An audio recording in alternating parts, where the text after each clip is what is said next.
السلام عليكم الأحباب، إن شاء الله تكونوا بخير وعلى خير. توحشتكم بزاف بزاف. طولت عليكم الغيبة لمدة شهرين، معليش كان عندي ظروف. رانا ولينا بكيفية تقليدية.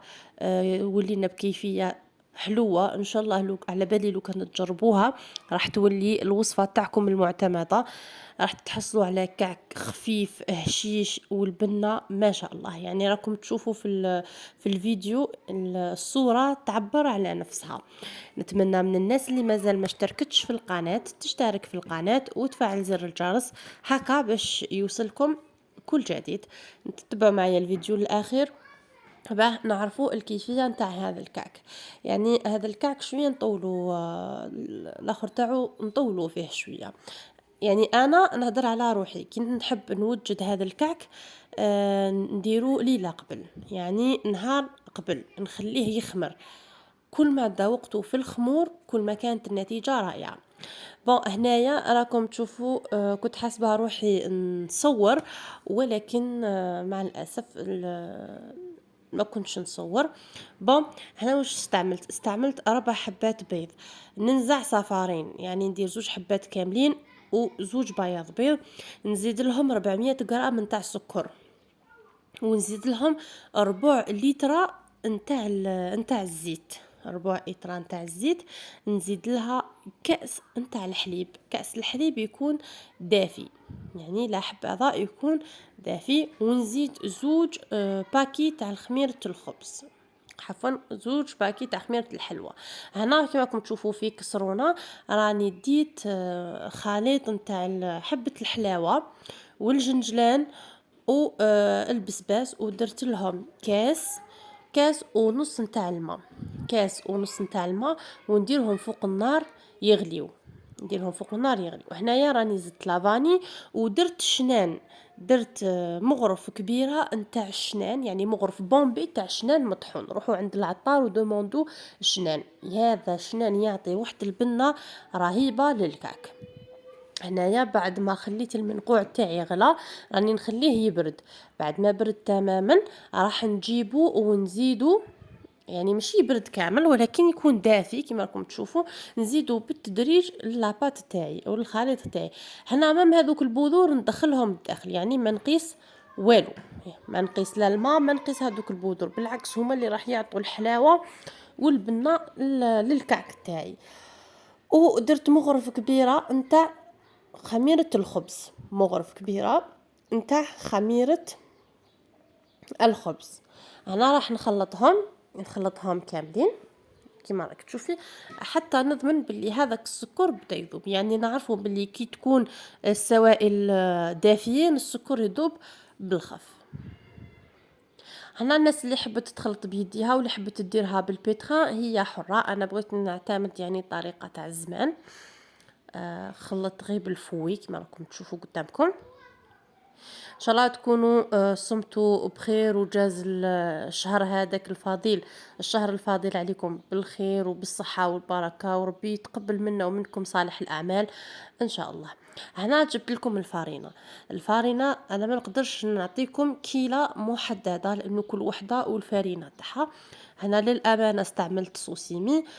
راح نجيب الفارينة ونخلط، يعني العجينة تاعي ما لازمش تكون يابسة حتى الكعك تاعكم تخبطوا به واحد يتسرع، وما لازمش تكون جاريه، لا لا، يعني تكون متوسطه. دوك نوري لكم القوام. نخلط مليح مليح.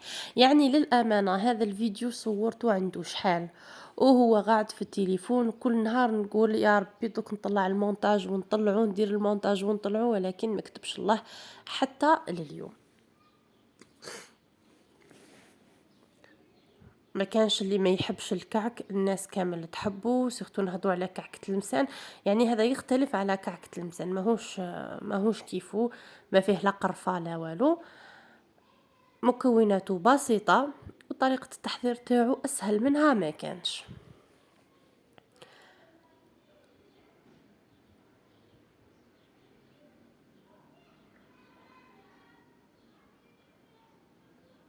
نتمنى انكم تجربوا الوصفة وتكتبوا لي في التعليقات الاراء تاعكم اللي راح تشجعني وتفرحني كي نقراها اكيد.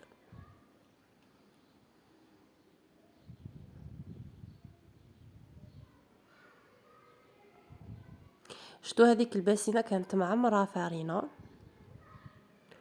وراني نزيد بالتدريج.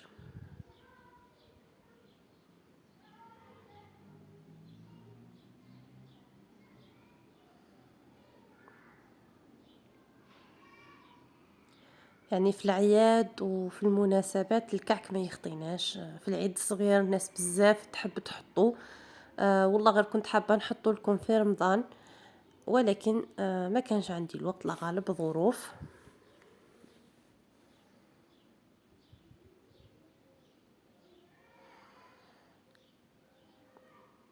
شوفي كيفاش تخلطيه، يعني دي كامل وقتك. انا نسي نهبط هذوك الجوانب هذوك باش ما يقعدش لاباط في الحاشيه نتاع الباسينه هذيك. وهذه الكميه ما شاء الله، يعني تقطع لكم كميه ما شاء الله. تبعوا معايا الخطوات وراني متاكده انكم راح تنجحوا فيه.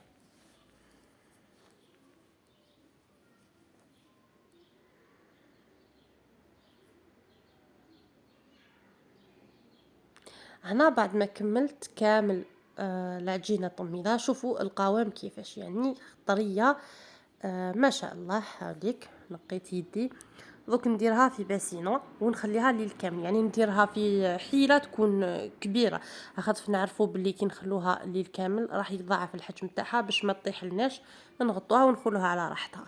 هنا راني جبت الميزان، كما تشوفوا هنا وليدي راه يخلط معايا. درت في كل بوله 100 غرام، في كل بوله 100 غرام. كي تشوفوا يعني ما شاء الله الكميه كيف راح نديرهم هكا دي بول ونخليهم. هنايا بعد ما خليتها ترتاح شويه راح ندورها ونخلي نسوي لها القوام تاعها، ونجي في الوسط يعني بصبع تاعك ديري حفره في الوسط كيما راكي تشوفي حفره، وجيبي كاس تاع اتاي تاع الزمان. انا هذا نخبيه غير للكعك، كاس اتاي تاع الزمان، ونثقبو هذيك الحفره هذيك نخرجها. ومن بعد نجيب شويه برك نمشيها بيدي، يعني باش نعدل لها القوام تاعها. شوفي الحبه كيفاش تجيك. ها ومن بعد نبدا بالمقص ولا بالموس، انا نحب نخدم بالمقص يعني باش تجيك الحبه متحوفه. هاي ليك كيفاش ندير لها الشكل نتاع الكعك. فوالا، ونحطها في سنيوه اللي كنت دهنتها بالزيت. هاي ليك حبه واحده اخرى نوريها لك كيفاش. فوالا، نحفر لها حفره في الوسط، ونجيب الكاس تاع لاتاي تاع الزمان ونخبطها هكذاك، ونحي لها هذاك الوسطاني، ونفتحها شويه بيدي ونخليها. شوفوا صدقوني يعني هذه الكيفيه سهله، خير من اللي تحلوها ومن بعد تعاودوا تغلقوها. هذه الطريقه سهله وبسيطه وما تديش منكم الوقت، بالعكس تخرج لكم الحبه ما شاء الله. دروك راح نستفهم كامل في سنيوه ونخليهم يرتاحوا. راكم تشوفوا هذوك لي شوت نعاود نجمعهم عفوا، وندير لهم نعاود نخدم بهم. فوالا هاوليك الكيفيه كيفاش. دوك نخليها تخمر. السر الثاني انه نخليه يخمر. كي نشوف الدبله الفوليوم تاعها ندهنو بالبيض تاعي اللي نزيد له شويه قهوه كحله، ندهنو مليح، ومن بعد ندردر عليهم السكر من الفوق ونخليهم يطيبوا. لحقنا لافان تاع لا فيديو تاعنا. هاي ليك الكيفيه تاعنا، يعني سهله وبسيطه. نتمنى انكم تجربوها وتردوا لي بالخبر. يعني هذا الكعك مع كاس قهوه في الصباح، واش نحكي لكم يا خويا يا خويا. الى ذلكم الحين تهلاو في رواحتكم، وما تنساوش الصلاه والسلام على رسول الله صلى الله عليه وسلم. ما تنساوش البارتاج البارتاج البارتاج، وابونيو لاشين